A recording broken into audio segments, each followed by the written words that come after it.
എൻ്റെ സ്കൂളിലൊരു drawing exhibition ഉണ്ട്. അപ്പം അതിനുള്ളൊരു ഡ്രോയിങ് ഞാൻ ചെയ്തുകൊണ്ടിരിക്കണേണ്.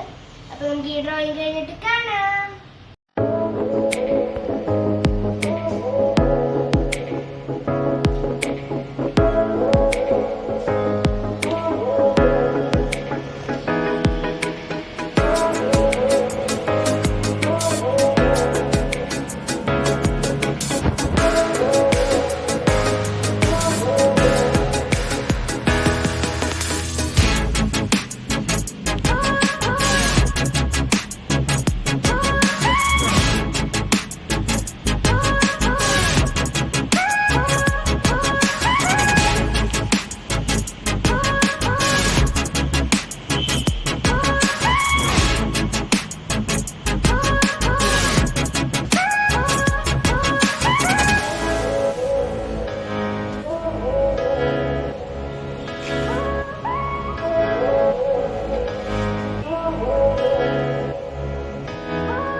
അപ്പോൾ ഇതാണ് എൻ്റെ ഫൈനൽ റിസൾട്ട്.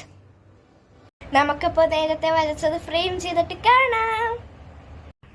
അപ്പോൾ ഇത് നമ്മൾ ഫ്രെയിം ചെയ്തിട്ടുണ്ട്.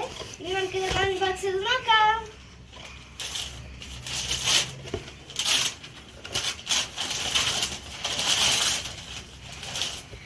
ഇതാണ് എൻ്റെ മ്യൂറൽ പെയിന്റിംഗ്.